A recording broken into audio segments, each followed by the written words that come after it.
ya inicie la grabación, pues obviamente, ahí está. Bueno, está comenzando la grabación del día de hoy. Vamos a ver la segunda parte de lo relativo a las generalidades del derecho penal, en específico de la ley penal, ¿sí? En la clase anterior vimos la definición de la ley penal, sus principios, clases, características, ¿no? Entonces, evidentemente, hoy nos corresponde conocer la segunda parte de generalidades del derecho penal, ¿sí? Y pues una vez veamos esa parte, vamos a avanzar en la próxima clase ya a temas más específicos, ¿no? Sobre todo a cuestiones de la ley penal en el tiempo o en el espacio y cómo ir resolviendo dichos conflictos, ¿ok? Bueno. Entonces, con base a ello, pues, con base en ello, pues vamos a empezar a comentar, ¿verdad? Eh, bueno, primero nosotros que tenemos que tener algo clarísimo, ¿sí? Clarísimo, ¿sí? Y es que en nuestro código penal, ¿sí? En nuestro código penal hay distintas clases de normas, ¿sí? Hay normas que sí traen su supuesto jurídico o su supuesto de hecho y su consecuencia jurídica, que en este caso, son las normas penales completas, ¿no? Que traen la descripción del hecho delictivo, ¿sí? Y también traen, pues, evidentemente su consecuencia jurídica, ¿no? Que es la sanción jurídica que se aplica, ¿no? Ejemplo de ello, por ejemplo, es el artículo 123 del Código Penal, ¿sí? El artículo 23 del Código Penal que ya nos ha servido como ejemplo en varias cuestiones del curso. Si pudiéramos darle lectura otra vez, lo voy a agradecer. Artículo 123 del Código Penal. Se lo leemos, Lee. Sí, por favor, léalo. Dice, artículo 23, no es imputable 120, el menor de edad. 120. 23. Compañera, leamos el artículo 123. Ok. Ajá. 123. Ok. Comete homicidio quien diere muerte a alguna persona. Al homicida se le impondrá prisión de 15 a 40 años. Bueno, compañero, dígame ahí cuál es su supuesto de hecho. ¿Cuál es el supuesto de hecho de esa norma? El que comete homicidio. La persona. Ajá. ¿Y Diere cuál muerte a la es persona. su consecuencia jurídica? ¿Cuál es su consecuencia? Claro. Prisión de ¿Cuál 15 es a su 40 consecuencia? años. Ahí está. Entonces tenemos el supuesto de hecho y tenemos su consecuencia jurídica, ¿sí? Esa es una norma penal completa. Si ustedes se dan cuenta, yo no tengo que ir por ejemplo, a entender quién diere muerte, qué significará muerte. No, o sea, la misma ley penal, ¿sí? Nos establece qué es esta norma, ¿sí? ¿Cuál es la consecuencia jurídica? ¿Sí? En este caso, evidentemente, tenemos una norma penal completa. Estamos ante una norma penal completa, ¿sí? Ahora bien, no vayan a creer ustedes que siempre nos vamos a encontrar con este tipo de normas, ¿sí? Este tipo de normas son excepcionales, ¿no? Son una excepción a lo que en la vida diaria pues nos encontramos, ¿no? Porque así como hay normas penales ya sea en el Código Penal o en las leyes penales especiales que sí están redactados de forma completa y a nosotros como abogados, ¿sí? O como jueces o como fiscales, o como catedráticos, se nos facilita explicarlos porque tiene ambas, ¿no? También hay normas penales incompletas o las que también la doctrina les ha llamado como normas penales incompletas o normas penales en blanco, ¿sí? Como normas penales incompletas o normas penales en blanco, ¿ok? Y pues claramente, ¿no? Dentro de estas normas penales incompletas o normas penales en blanco, ¿de qué tratan? ¿Sí? Tratan de normas penales donde su supuesto de hecho o su consecuencia jurídica no están desarrolladas en su totalidad, ¿sí? Y para nosotros comprender el significado de los alcances de su supuesto jurídico o los alcances de su consecuencia jurídica, ¿sí? Pues evidentemente tenemos que hacer un ejemplo o un ejercicio bastante serio de ir a traer o buscar, ¿no? Buscar en otras normas el tema de los elementos propios del supuesto de hecho o los elementos propios de la consecuencia jurídica, ¿sí? ¿Por qué hacemos esto? Lo repito, porque nuestra misma norma penal, ¿sí? Nuestra misma norma penal tiene un grave problema, ¿sí? Y es que no tiene todo, ¿sí? Está incompleto, ¿ok? Y entonces, con base a ello, pues, tenemos dos opciones, ¿no? Cuando hay una norma incompleta en el derecho. Algunos, pues, a través de la analogía, ¿sí? Algunos, a través de la analogía, buscan crear esos vacíos legales en las ramas de derecho civil o en las ramas del derecho mercantil, ¿sí? Pero se recuerdan ustedes que para nosotros el derecho penal está prohibido, ¿sí? Está prohibido crear delitos y figuras penales a través de la analogía, ¿sí? A través de la analogía, ¿ok? No podemos crearlo, ¿sí? A través de analogía. Entonces, estas normas penales incompletas, nosotros tenemos que buscar la forma de complementar y hacer explícito, o sea, hacerlo claro cuál es el contenido de su supuesto de hecho o de su consecuencia jurídica. ¿Ok? ¿Cómo podemos resolver estos problemas? No vayan a creer ustedes que lo resolvemos de forma arbitraria, ¿no? Sino que hay casos en específico que ya ha identificado la doctrina penal para poder determinar cuándo hay una norma penal incompleta o en blanco y cómo podemos tratar de darle solución. ¿Ok?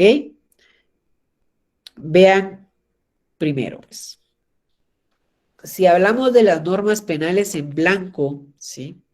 Evidentemente vamos a encontrar este tipo de normas en sentido estricto, ¿sí? O sea que son puramente normas en blanco, ¿sí? Ya van a ver ustedes por qué son una norma en blanco, ¿sí? Cuando nosotros observamos este artículo que yo les coloco acá en la presentación, que es el artículo 305 del Código Penal, que hace referencia a la contravención de las medidas sanitarias, vean lo que dice, pues. Quien infrinja a las medidas impuestas por la ley o las adoptadas por las autoridades sanitarias para impedir la introducción o propagación de una epidemia, de plaga vegetal o de una epizootia susceptible de afectar a los seres humanos, será sancionado con prisión de 6 meses a 2 años, ¿sí? Si ustedes se dan cuenta, con la parte de la sanción no tenemos ninguna dificultad. Está claro que la sanción es de prisión de 6 meses a 2 años, ¿sí?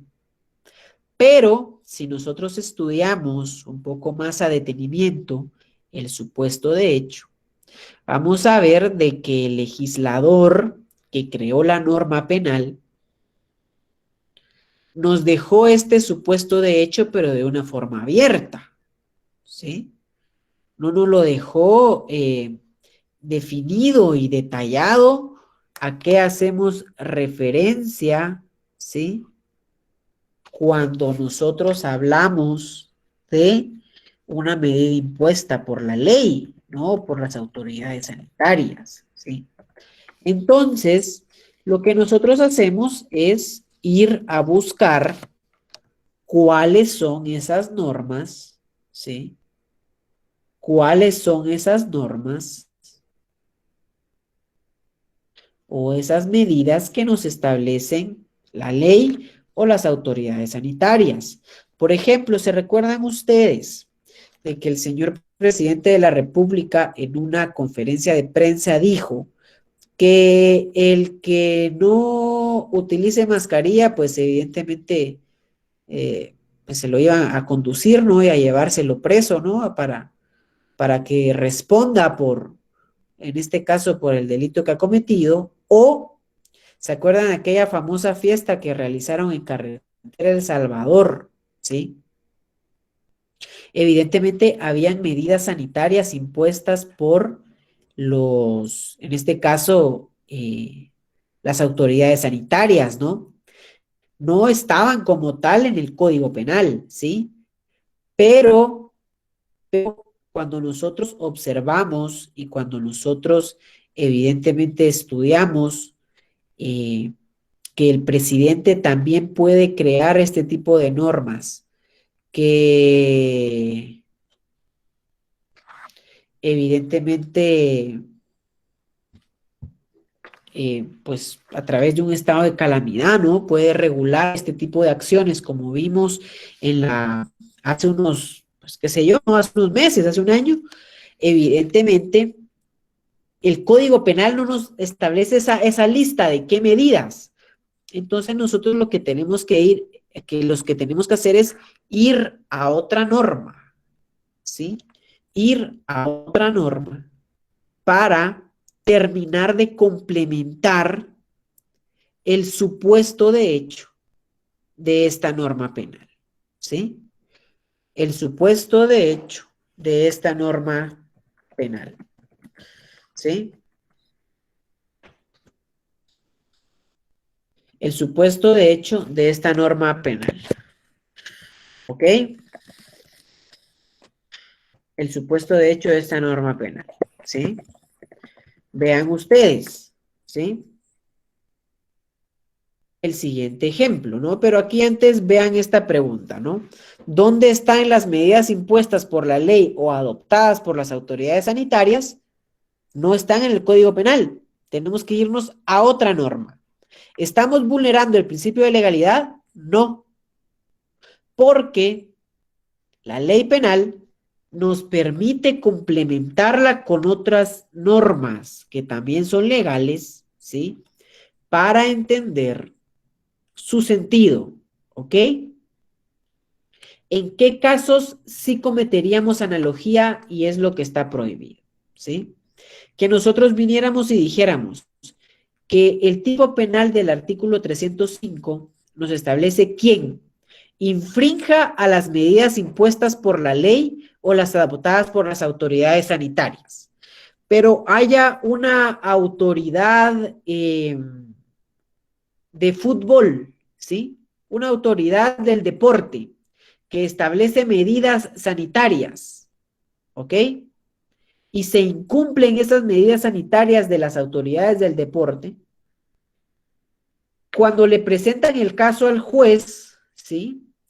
Él al leer el Código Penal se va a dar cuenta que las medidas a las que hace referencia el Código Penal son las medidas impuestas por ley o las adoptadas por las autoridades sanitarias. Ninguna otra autoridad del deporte, de la USAC, cualquiera, no está hablando de otras autoridades.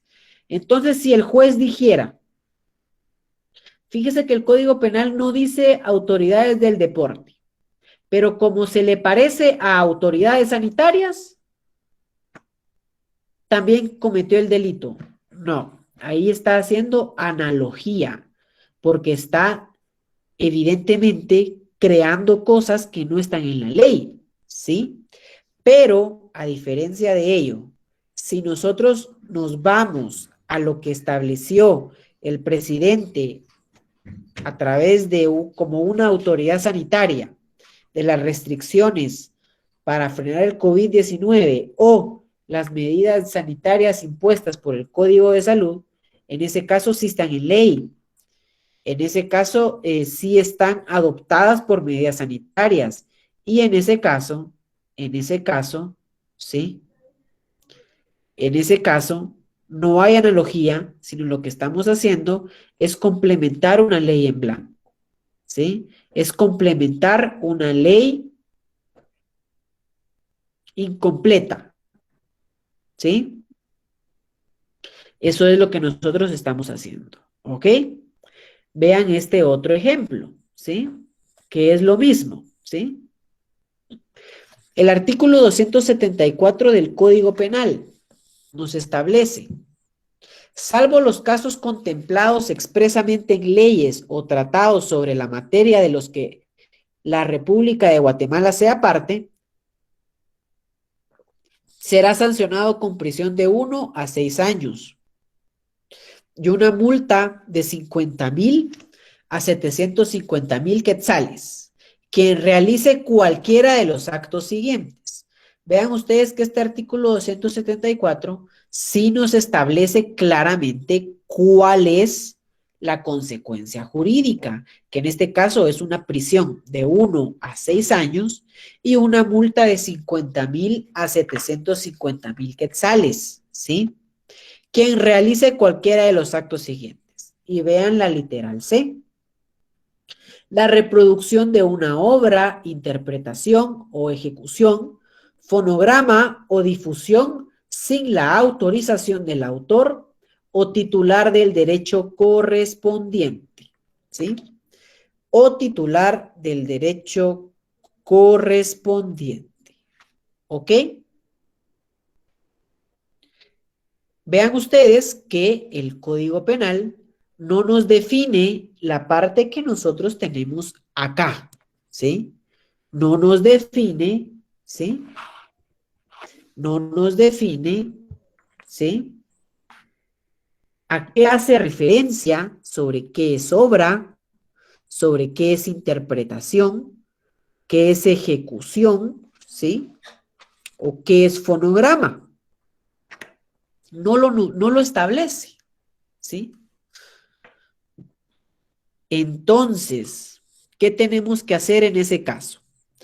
En ese caso, tenemos que irnos nuevamente como el ejercicio anterior a una ley específica que nos define esos términos que estaban subrayados en la diapositiva, ¿no? Que en este caso en Guatemala es la Ley de Derechos de Autor y Derechos Conexos, ¿verdad? En ese caso, tenemos que ir a esta ley para nosotros poder comprender a qué hace referencia cuando habla de obras, de fonogramas y todo ello, ¿ok?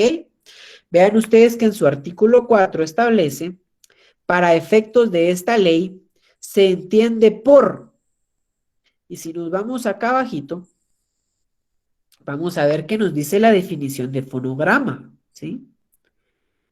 Que dice que es toda fijación exclusivamente sonora de una interpretación, ejecución o de otros sonidos, o de representaciones digitales o de cualquier forma de los mismos, sin tener en cuenta el método por el que se hizo la fijación ni el medio en que se hizo, ¿sí?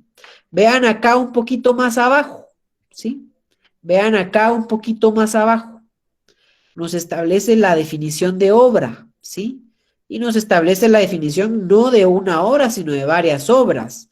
Obra anónima, obra audiovisual, colectiva, de arte aplicado, derivada, en colaboración, individual inédita, originaria, póstuma, seudónima, ¿sí?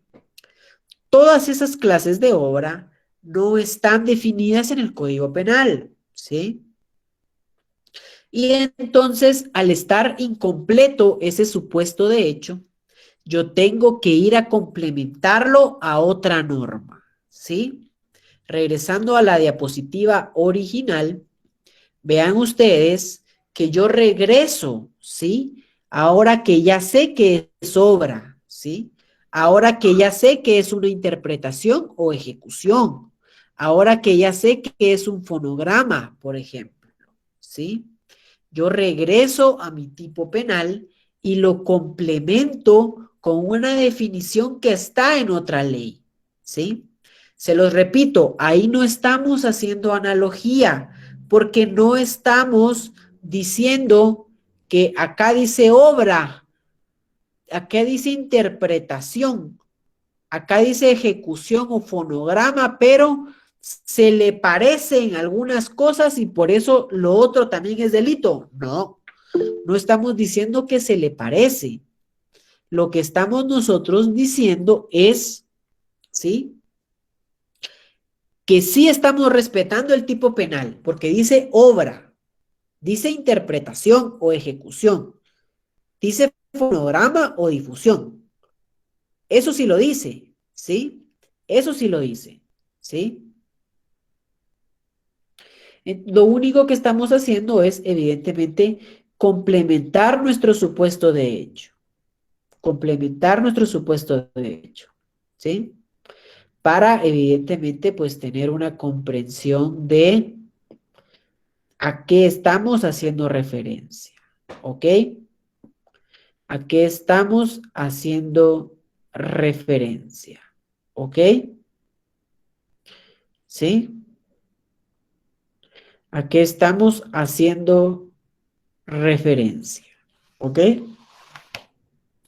Y acá, pues, si ustedes se dieron cuenta, en ambos ejemplos, ¿sí? Nosotros, tanto en este de la contravención de medidas sanitarias como la violación al derecho de autor y de derechos conexos, ¿sí? Evidentemente, ¿sí? Nos estamos siguiendo a definir los alcances de este supuesto de hecho a otra norma, ¿sí? A otra norma, ¿sí?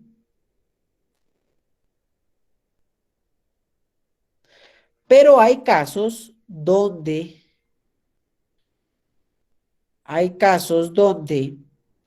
las normas penales en blanco, ¿sí? Está contenida en la misma ley, solo que en otro artículo, ¿sí?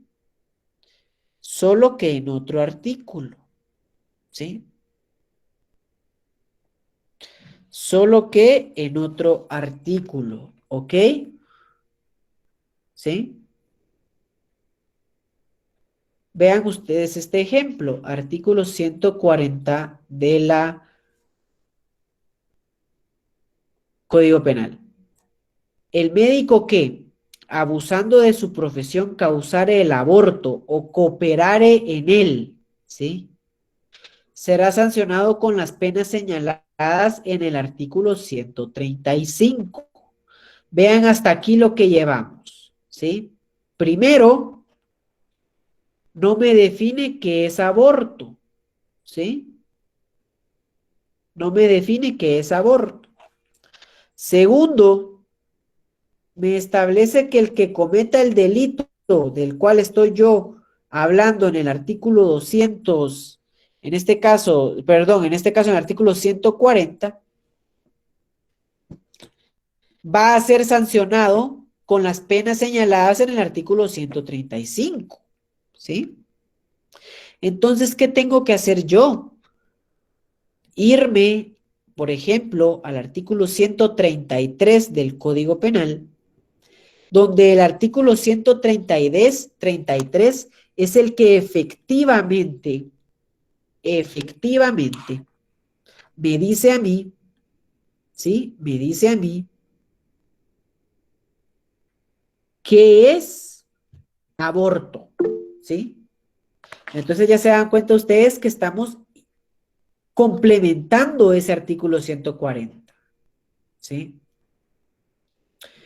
Vean ustedes que las penas de este artículo 140, la primera parte de sus penas están en el artículo 135, ¿sí? Entonces, este artículo 140 es incompleto.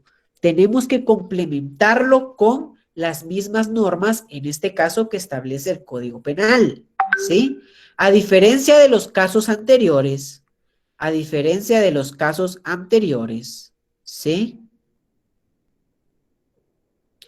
A diferencia de los casos anteriores, ¿sí?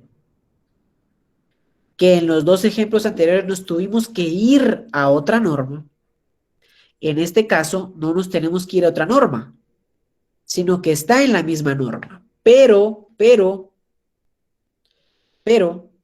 ese tipo penal sigue siendo incompleto. ¿Ok? Con esto terminamos el tema de las leyes penales en blanco, ¿sí? Veo yo que acá hay una mano levantada. Por favor, compañera Marcy Kimberly, si pudiera intervenir, lo voy a agradecer.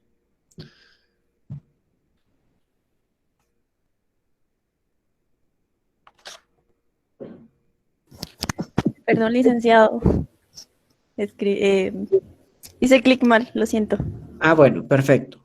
¿Hay alguna pregunta? ¿Hay alguna duda? Veo yo acá que hablan de la integración de la norma. Sí, vamos a ver más adelante que este puede ser también un ejemplo de un método de interpretación de la norma, ¿sí? Lo vamos a ver más adelante. Mario Antonio nos pregunta, ¿es lo que llaman delito abierto? Fíjese que no. Y ahí le voy a decir, le voy a hacer algo. Incluso hay algunos autores, con todo respeto, ¿verdad? Algunos autores guatemaltecos que confunden la norma penal en blanco, que es lo que estamos viendo nosotros, con los delitos abiertos, ¿sí? Los delitos abiertos son aquellos tipos penales donde el legislador, o sea, hizo un tan mal trabajo, porque hizo un mal trabajo, ¿sí? Que deja abierta la posibilidad que en este caso, el juez pueda crear tipos penales por analogía, ¿sí? Tipos penales por analogía. ¿Por qué?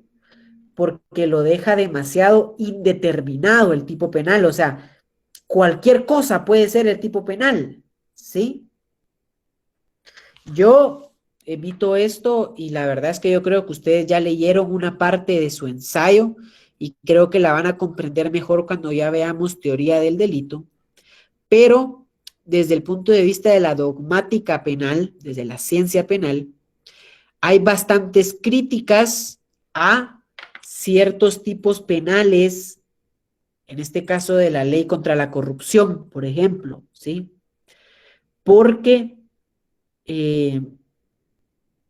los tipos penales son tan ambiguos que cualquier cosa puede ser ese delito, ¿sí? Cualquier cosa puede ser ese delito, ¿sí? Y es inconstitucional o es peligroso esos tipos penales abiertos, ¿sí?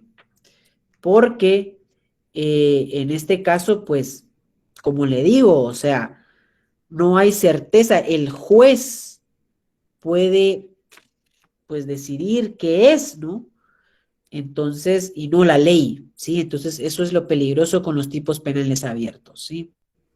Pero creo yo que ya cuando veamos la teoría del delito vamos a hablar específicamente de los tipos penales abiertos, porque así es como se le llama científicamente, para aclarar un poco más este tema, ¿no? Ok.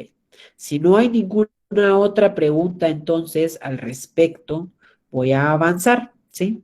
Porque una vez que vimos las clases de las normas penales, veamos ahora cuáles son las fuentes de la ley penal, ¿sí? Las fuentes de la ley penal, yo aquí se los dividí en dos colorcitos, ¿no? Unos dos tenues y dos fuertes, porque creo que pertenecen a dos grupos distintos, ¿no? Primero están las fuentes reales o materiales, ¿sí? Que son todos aquellos hechos naturales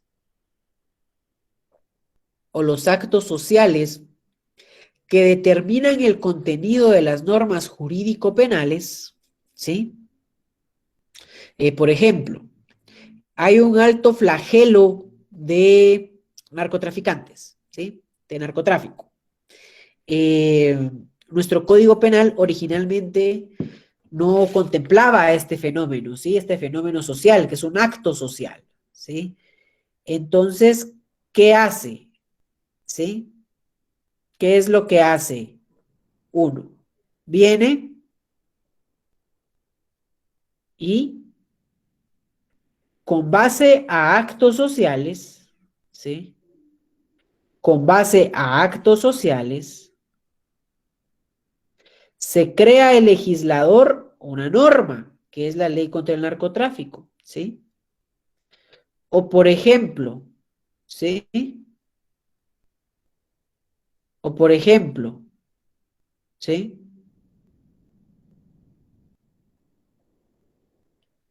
La ley contra el femicidio. Esa ley, pues, evidentemente no existía, ¿sí?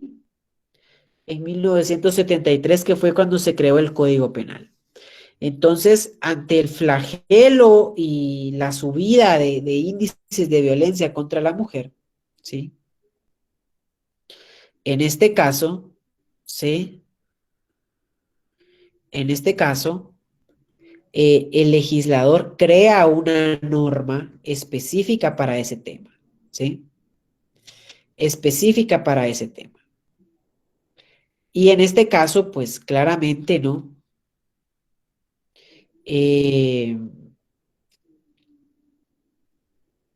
Hay hechos sociales que generan la creación de las normas penales.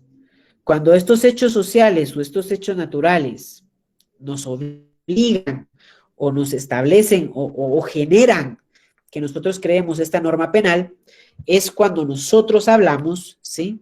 Es cuando nosotros hablamos de una fuente material, ¿sí? Hablamos de una fuente real, ¿ok? Pero también, nosotros en el derecho penal es muy importante recordar que también estamos sujetos, ¿sí? También estamos sujetos al principio de legalidad, ¿sí? Y pues claramente es muy importante para nosotros también las fuentes formales, ¿sí? Que las fuentes formales evidentemente son origen, ¿no? O le dan origen a la ley penal porque es a través de leyes que nosotros creamos nuestros, en este caso, pues todo lo que se relaciona, ¿no? Con nuestra labor, ¿sí? Y pues evidentemente el Código Penal o el origen de la ley penal es un código, ¿no? Evidentemente es una ley, ¿sí? Y es por ello que es bastante importante para nuestro derecho penal las fuentes formales, ¿ok? Las cuales las podemos definir como aquellas que vienen de un proceso legislativo, ¿sí? Esta sería entonces la primera clasificación de las fuentes desde el punto de vista de la ley penal.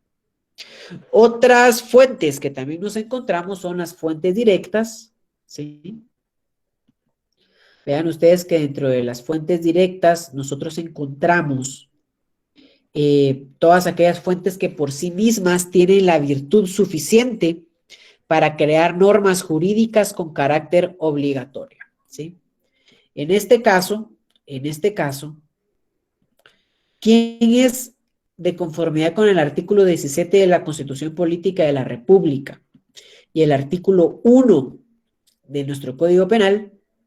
¿Cuál es la única fuente capaz de crear delitos y penas? En este caso, pues, evidentemente es la ley, ¿verdad? Entonces, como tal, la fuente directa de nuestro derecho penal es la ley, ¿ok? Es la ley. ¿sí? Es la ley, ¿ok? Es la ley. Y además tenemos, pues, evidentemente las fuentes indirectas, ¿no? Es indirecta, ¿por qué? Porque para entrar en escena, pues, tiene que haber una ley, ¿no? Si no, no podemos hablar de una fuente indirecta, ¿no? Una fuente indirecta depende de su fuente directa, ¿ok? Y pues en este caso encontramos varias, ¿sí? Encontramos varias, ¿ok? Puede estar como tal, ¿no? La jurisprudencia, la doctrina, en este caso, ¿qué otra cuestión les puedo mencionar? Los principios generales del derecho, ¿sí? Todo esto, todo esto es considerado como una fuente indirecta, ¿sí? Jurisprudencia, doctrina, principios generales del derecho. En otras ramas del derecho también la costumbre es considerada como una fuente, ¿no? Una fuente oficial, ¿no? Del derecho que puede ser utilizada. Por ejemplo, se me ocurre a mí ahorita el tema de, en este caso, el derecho mercantil, por ejemplo. En el derecho mercantil se permite, ¿no? Se permite utilizar ciertas cuestiones de costumbre. En el derecho penal no, ¿sí? En el derecho penal la única fuente válida es la ley, ¿sí? Es la ley. Usted no puede decir, es que fíjese que por costumbre a los secuestradores les aplicamos en los 90 la pena de muerte. Entonces, aunque ya esté declarada inconstitucional, por costumbre aplicamos la pena de muerte. No. Solo la ley puede determinar esos extremos, ¿ok? Solo la ley lo puede hacer. ¿Hay alguna duda con las fuentes del derecho penal?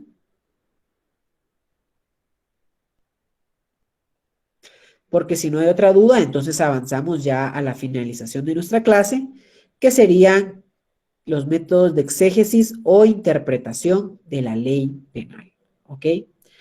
Cuando nosotros hablamos de los métodos de interpretación o exégesis de la ley penal, ¿sí? Evidentemente, pues tenemos que remembrar, ¿no? O sea, habían algunas personas que creían que la ley, ¿sí? Hablaba por sí misma, ¿sí? O ya no había necesidad de un juez o de un estudioso del derecho, porque la ley no necesitaba nada más que aplicarla, no nada más que leerla y aplicarla, ¿sí? Pero con el avance de varios, en este caso, avances, ¿no? En la ciencia del derecho penal, es que nosotros observamos, ¿sí? Observamos, ¿sí? Que sí es necesario aplicar un proceso mental para entender la ley, ¿sí? Que la ley no habla por sí misma, ¿sí? Se necesita seres humanos que la interpreten, ¿ok? Y entonces podemos definir la exégesis, ¿sí? O la interpretación. Pues, exégesis es sinónimo de interpretación, ¿sí? Como aquel, en este caso, proceso mental, ¿sí? Que tiene como objeto descubrir dos cosas, ¿sí? Primero, el verdadero pensamiento del legislador, ¿sí? De conformidad con la teoría de la escuela exegética, que ya lo van a ver ustedes, espero yo, en escuela, perdón, en lógica jurídica, o si ya lo vieron en introducción al derecho, pues me parece fantástico, ¿no? De que hay bastantes escuelas que estudian el tema de la interpretación de las leyes, pues en este caso, de conformidad con la escuela exegética, lo que tenemos que hacer nosotros es interpretar, ¿no? Interpretar para descubrir el verdadero sentido que le quiso dar el legislador a este pasaje de la ley. O también, pues evidentemente la interpretación nos sirve para explicar el verdadero sentido de una disposición legal. De estos dos aspectos hablamos nosotros, ¿ok? De estos dos aspectos hablamos nosotros cuando hablamos de exégesis, ¿sí? Cuando hablamos de exégesis, ¿ok? Y pues claramente hay métodos para hacer esto. No vayan a creer ustedes que yo interpreto como yo quiero, ¿no? La ley y lo que vaya saliendo, ¿no? No, no es así, ¿sí? Evidentemente la actividad que nosotros estamos realizando es una actividad científica, ¿no? Y pues con base a la pretensión de ciencia que tiene nuestro derecho penal, pues evidentemente tenemos que darle su lugar, ¿no? Y tenemos que comprender a qué hacemos referencia o de qué forma nosotros interpretamos la ley penal, ¿sí? Y en una primera clase de interpretación, que hay varias, ¿sí? Hay distintas formas de clasificar la interpretación de la ley penal, ¿ok? No es una, no es dos, sino que son varias, ¿sí? Y se agrupan de la siguiente forma, ¿no? Primero, para yo identificar la primera clase de interpretación de la ley penal, tengo que responderme la siguiente pregunta. ¿Quién interpreta la ley penal? ¿Sí? ¿Quién interpreta la ley penal? Porque yo al responder esta pregunta estoy definiendo o estoy agrupando una clase de interpretación. Y la clase de interpretación es desde el punto de vista del intérprete. ¿Quién es el sujeto que está haciendo la interpretación? Y bueno, pues aquí hay tres formas o tres sujetos que de conformidad con el derecho penal pueden hacer esta interpretación de la ley penal, ¿sí? La primera interpretación que nos topamos es la interpretación auténtica, ¿sí? La interpretación auténtica hace referencia, ¿ok?, a aquella interpretación que realiza el legislador de la ley, ¿sí? Y la observancia de esta interpretación es obligatoria, ¿sí? La interpretación auténtica, ¿quién la hace? El legislador, ¿sí? Y su observancia es obligatoria, ¿ok? Quiero ver acá. ¿Quién acá me puede hacer favor de ser voluntario para leer el artículo 132 del Código Penal? Solo quiero leer la primera parte hasta el numeral primero. Artículo 132 del Código Penal, delito de asesinato. Comete asesinato quien matare a una persona. Ok, léame el numeral primero. Con alevosía. Con alevosía. Alevosía. Va. Por Ahora, compañera Fernanda, de una vez deje prendido su micrófono. Dígame, ¿qué se entiende por alevosía? ¿Qué entiende usted por alevosía?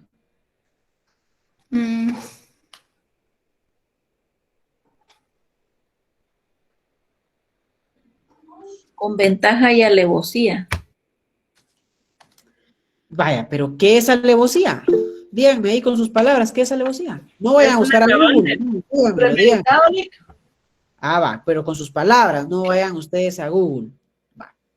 Eso que están haciendo ustedes es planificado. algo que está planificado. Es Con ventaja, Ale. Mentira. Mentira, dice la compañera Yo Fernanda. entiendo que es como consentimiento y no es un buen Consentimiento, dice. Traición. Traición, dice. Yo no sé de qué está hablando, compañera, pero... No, tal vez podría ser mentira, traición. determinada situación. Exactamente, va. Vean, todo lo que estamos haciendo acá, lo que dijo la compañera Fernanda, mentira, traición, amenaza, ventaja, todo eso es un ejercicio de interpretación, ¿sí? Todo eso. Pero ahora, compañera Fernanda, hágame favor de leer el artículo 27 del Código Penal en su numeral segundo o en su segundo concepto. Artículo 27.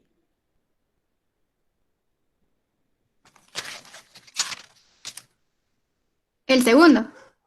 Por favor, el segundo. Ejecutar el hecho de alevosía. Alevosía. Ajá. Hay alevosía cuando se comete el delito empleando medios, modos o formas que tiendan directa o especialmente a asegurar su ejecución, sin riesgo que proceda de la defensa que pudiera ser el ofendido, o cuando éste, por sus condiciones personales o por circunstancias en que se encuentra, no pueda prevenir, evitar el hecho o defenderse. Vaya, vio. Entonces, el legislador, ¿qué es lo que hizo en este aspecto? Ya no nos dejó a nosotros la interpretación de qué es alevosía, porque el legislador dice, pues, si yo se los dejo a los compañeros de la sección A, pues chica, alevosía es un montón de cosas. ¿Qué hizo el legislador entonces? Interpretó la norma penal, interpretó la ley penal para que todas y todos sean estudiantes de derecho, sean jueces, fiscales, abogados, doctrinarios, etcétera, ¿sí? Todos tengamos un mismo concepto para interpretar qué es alevosía, ¿sí? Este caso que yo les estoy ejemplificando acá es una interpretación auténtica, ¿sí? Es la interpretación que realiza el legislador de la ley penal, ¿sí? Hay otra interpretación, que es la interpretación doctrinaria. Esta interpretación doctrinaria es la que realizan, evidentemente, las personas doctrinarias, los juristas, los expertos en derecho penal, ¿sí? La observancia de esto no es obligatoria, porque obviamente la fuente principal del derecho penal es la ley, ¿sí? Pero evidentemente nosotros estudiamos doctrina porque no vamos a ir a decir barrabasadas al juicio, ¿no? O no vamos a ir a, en este caso, pues, a decir solo lo que está en la ley, ¿sí? Si ustedes escuchan ponencias de abogados, ¿sí? Y pueden buscar un día, si ustedes no tienen nada que hacer un día en la noche, ¿sí? Pueden un día buscar en YouTube audiencias de primera declaración, ¿sí? Eso también es bueno para dormir en vez de escuchar música. Y entonces ustedes van a escuchar ahí que hay abogados que literalmente solo repiten la ley, pero también hay otros abogados que uno los escucha y dice, ah, puchica, sí sabe, ¿va? Porque evidentemente maneja la doctrina, maneja la jurisprudencia y maneja la ley, ¿sí? Entonces, evidentemente, aunque no es obligatoria la interpretación doctrinaria de las normas penales, sí es recomendable y sí es necesaria, ¿sí? Y este sería, pues, un segundo caso, ¿no?, de interpretación. Ya no lo hace el legislador, sino que lo hacen los doctrinarios, los juristas o los expertos en derecho penal. Una tercera interpretación desde el punto de vista del intérprete es la interpretación judicial o la interpretación usual, ¿sí? La interpretación judicial o la interpretación usual es la que realizan los tribunales de justicia, ¿sí? Es la que realizan los jueces, y los jueces tienen que interpretar la norma penal con base a la ley y con base a la doctrina, ¿sí? Y pues evidentemente, si alguno de ustedes o alguna de ustedes quiere ser juez o jueza, yo los exhorto, es una carrera que realmente Guatemala necesita personas que se dediquen a la judicatura, ¿sí? Que dignifiquen la judicatura, pues evidentemente es una de las interpretaciones, si no es que la interpretación más técnica y más importante, diría yo, o la que más incide en la vida de las personas. Una buena interpretación de la norma penal puede salvar a una persona de pasar su vida en la cárcel, ¿no? A diferencia de una mala interpretación del derecho penal que puede condenar inocentes. Entonces, evidentemente, los jueces sí es una posición que requiere mucho estudio y mucho conocimiento, tanto de la doctrina como de la norma, ¿no? Bueno, una segunda clase de interpretación de la ley penal la encontramos o la podemos definir con base a los medios que utilizamos para interpretar la norma penal. O respondemos la pregunta, ¿cómo se hace la interpretación? ¿Cómo la hacemos? ¿Sí? Y en este caso, pues, evidentemente, hay dos métodos por los cuales nosotros podemos interpretar la norma penal. El primer método es a través de una interpretación gramatical, ¿sí?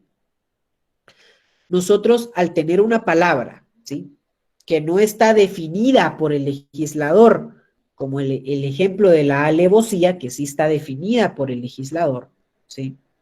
Entonces nos tenemos que ir al diccionario de la Real Academia Española.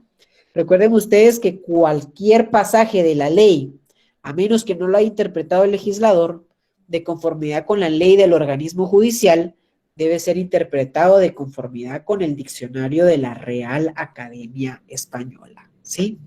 O hay algunos términos que no están en el diccionario de la Real Academia Española, pero yo tengo que irme a las definiciones científicas, ¿no? Como se recuerdan ustedes al inicio del debate que tuvimos sobre este concepto médico que no recuerdo, el legrado, ¿no? O por ahí, ¿no? Ese tema, no sé si fue en la sección anterior que lo tratamos. Yo creo que sí fue en la sección anterior. Pues bueno, en la sección anterior hubo un debate sobre qué era aborto, según el punto de vista médico, si era un legrado, etcétera. Pues esos conceptos médicos, esos conceptos tecnológicos, es lo que nosotros también hacemos con la interpretación gramatical, porque estamos interpretando las palabras de la ley, ¿sí? Con la gramática, ¿sí? Y un segundo método puede ser la interpretación lógica o la interpretación teleológica, ¿sí? La interpretación lógica o teleológica, no vayan a creer usted, no vayan a confundir ustedes la palabra teleológica con teología, son dos cosas distintas. La teología es un tema religioso, la teleología es el estudio de la finalidad y los valores, en este caso de la norma, ¿sí? En este caso de la norma, ¿sí? Y pues también es una interpretación, porque entonces ustedes dicen, ok, yo interpreto la ley penal con base a sus palabras, que sería la interpretación gramatical, pero también puedo interpretarla con base a qué finalidad buscaba el legislador cuando creó la norma, ¿sí? Buscaba el legislador con la ley contra el femicidio y otras formas de violencia contra la mujer erradicar ese flagelo. Entonces, tengo que interpretar mi sentencia, la tengo que elaborar, si soy juez, en ese aspecto, ¿sí? Y para finalizar, hay otras clases de interpretación, que son desde el punto de vista del resultado, ¿sí? ¿Qué resultado buscamos nosotros? ¿Qué resultado buscamos nosotros con la interpretación de la ley penal? ¿Sí? ¿Qué resultado buscamos? Bueno, y hay 4 formas de interpretación desde el punto de vista del resultado. La primera es la interpretación declarativa, ¿sí? Donde se declara el sentido o el alcance de las palabras empleadas por el legislador, ¿sí? En el caso de la alevosía, no tenemos necesidad ni de extender ese concepto ni de restringirlo, no, porque el legislador ya nos dijo qué es, y entonces únicamente tenemos que declarar lo que dijo el legislador, ¿sí? Lo que dijo el legislador, ¿ok? En segundo lugar, ¿sí? Si la interpretación declarativa es decir literalmente lo que dijo el legislador, hay también interpretaciones restrictivas, ¿sí? Lo que nosotros buscamos con la interpretación restrictiva es limitar, ¿sí? Limitar ese concepto, ¿sí? Porque, por ejemplo, ¿sí? Les pongo un ejemplo. El Código Procesal Penal establece que evidentemente una de las medidas de coerción que se le pueden aplicar a una persona es la prisión preventiva, ¿sí? Cuando a una persona la señalan y el Ministerio Público solicita su orden de captura o la citación, que, se lo repito, aquí en Guatemala lamentablemente a todos le piden orden de captura cuando en realidad lo que deberían pedir es una citación, ¿sí? No hay necesidad de hacer ese escándalo mediático para agarrar a alguien. Mire, preséntese mañana a las 9 de la mañana, ¿sí? Pero bueno, ese es otro tema, ¿no? La cuestión es esta, ¿no? Este Código Procesal Penal establece que es una medida que se puede aplicar, pero a través de sentencias, la Corte Suprema de Justicia y la Corte de Constitucionalidad han ido, pues, evidentemente limitando este concepto, que aunque esté en la norma, tenemos que comprender que solo es para casos excepcionales, ¿sí? Ustedes lo leyeron en su ensayo. El profesor Zaffaroni plantea que uno de los grandes problemas de la región es que la mayoría de nuestros presos están por prisión preventiva, o sea, ni siquiera están por sentencia, ¿sí? Es un grave problema para la región, ¿sí? Entonces, en este caso, lo que tenemos que hacer nosotros es restringir la interpretación de esos términos, ¿ok? Restringir esos términos, ¿sí? Esa es la interpretación restrictiva, ¿sí? Para darle un sentido a la norma, yo restrinjo su alcance, ¿sí? Yo lo voy a restringir, ¿ok? Otro método de interpretación, la interpretación extensiva. Ahí es al revés, ¿sí? Se extiende el alcance de las palabras de modo que el texto legal se adecúa a los límites que su espíritu exige, ¿sí? Vean, pues ustedes pueden comprender en la práctica la diferencia entre una interpretación restrictiva y una interpretación extensiva de la siguiente forma, ¿sí? De la siguiente forma, ¿sí? Cuando nosotros hablamos de limitar derechos, o sea, hacer pequeño, ¿sí? Limitar los derechos, tenemos que utilizar interpretaciones restrictivas, ¿sí? Eso lo verán ustedes en derechos humanos o en derecho, en este caso, pues, en derecho constitucional. Nuestra interpretación tiene que ser restrictiva. Pero cuando nosotros hablamos de derechos humanos a favor de las personas, tenemos que ser extensivos. Tenemos que buscar que la norma sea lo más protectora posible en nuestra interpretación, ¿ok? En nuestra interpretación. Y la última forma de interpretación, ahí lamento mucho ahí por tirarme de una vez la última diapositiva, pero pues aprovecho que hoy sí hubieron estudiantes, ¿sí? Hablamos de la interpretación progresiva, ¿ok?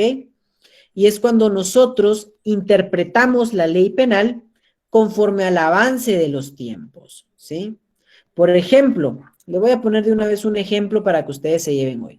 Vean ustedes el ejemplo que usamos de las normas en blanco. ¿Se recuerdan? De que aquí dice una epidemia, una plaga vegetal o una episotía, ¿sí? Pero no habla de pandemia. Y el COVID fue declarado como una pandemia. Pero entonces, una episopotía, vamos a ver, una episotía se puede interpretar progresivamente, ¿sí?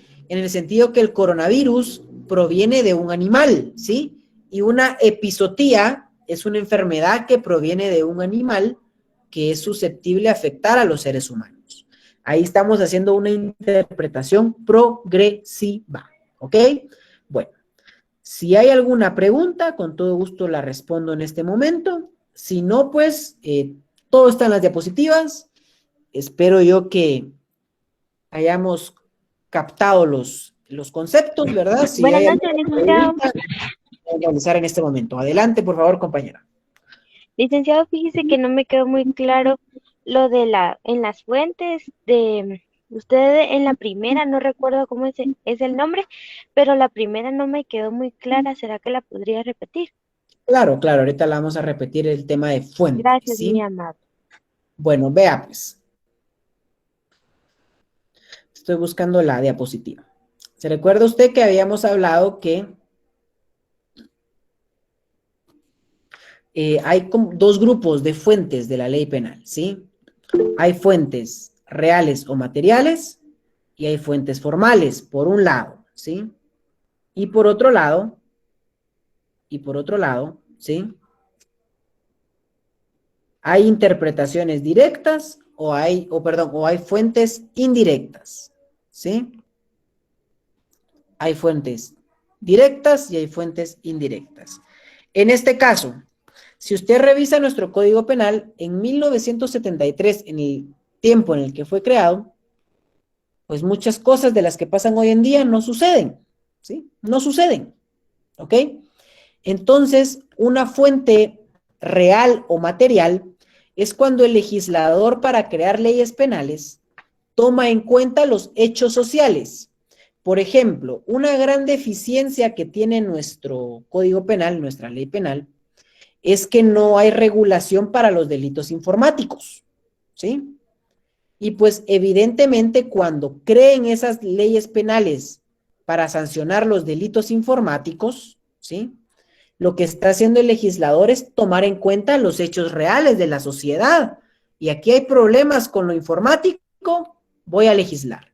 Cuando el legislador toma como base esos problemas sociales, es que hablamos de una fuente real o material, ¿ok? ¿Solo sobre esa fuente tenía dudas, compañera? Sí, licenciado, muy amable, le agradezco mucho. Perfecto, bueno, si hay alguna otra pregunta, con todo gusto me la pueden dirigir por vía de Facebook. Nos vemos el próximo jueves en clase, entonces. Ha sido un gusto compartir con todos y todas ustedes, ¿ok? Licenciado, perdone, con una consultita, el parcial del curso, ¿hasta dónde va a llegar? Claro, lo comentaba a inicio de clase. El contenido del examen parcial va a ser hasta la clase. Solo no sé quién tiene ahí aprendido su micrófono, pero bueno. Va a ser hasta la clase del jueves de la otra semana. Muchas gracias, licenciado. Hasta donde lleguemos. Licenciado, disculpe.